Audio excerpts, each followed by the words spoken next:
Well, good morning, Hammers. Russ on the West Ham Network. Hope you're safe, Mill. Happy Monday. Weekends go so quick, don't they? Particularly international break weekends, isn't it? They're pretty boring, aren't they? When there's no Premier League football. Although the rugby, England was great on the weekend. The rugby, not the football. That shows you how to that side should play in terms of team spirit. Unfortunately, I don't bring you the happiest news. I don't think today. I'll be back later on talking about other stuff, but some breaking news over the weekend.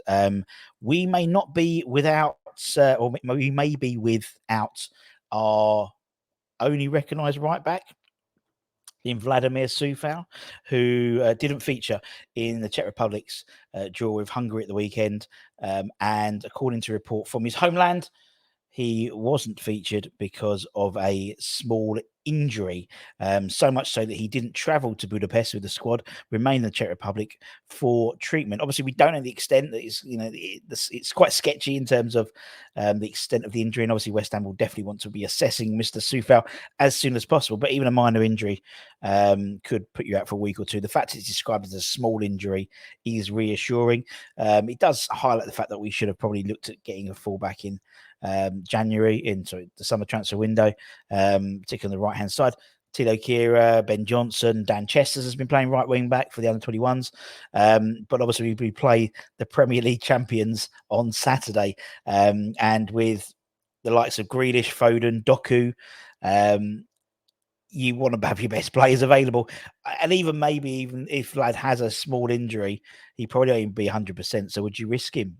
You probably would, to be honest, against that sort of clout. Obviously, both sides are undefeated this season, although Man City have won all 4 of their games and are 2 points clear of the Hammers in the top of the table clash.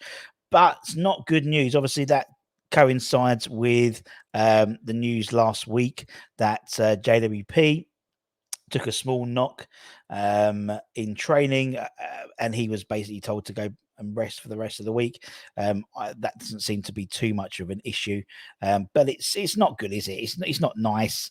I think with the next 2, say, Premier League games in terms of West Ham against Man City and Liverpool, we need to be picking up some points. Otherwise, our great start to the season will be diluted, and you probably want everyone back. I mean, James Ward-Prowse himself is expected to be back at Rush Green today. And depending on how he's recovered, I was in the last week or so when he was sent back. But injury scares are always an issue when it comes to the international break. I'll do a full roundup of the weekend in terms of the international Hammers for Hammers headlines later on today. But yeah, I just thought I'd bring you that interesting news, breaking news that we could be without Vladimir Coufal for the Man City game. Let me know in the comments below how disappointed, because I think I'd be disappointed, because I think arguably, I think if we're being pragmatic about it, if you look at the whole side, I think he's been our poorest. That's not even right, poorest, but everyone else has played a lot better.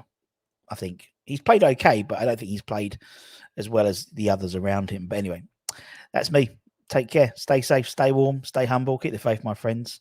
Bit cooler today in Church, thankfully. And I'll see you about lunchtime. Take care. Bye-bye.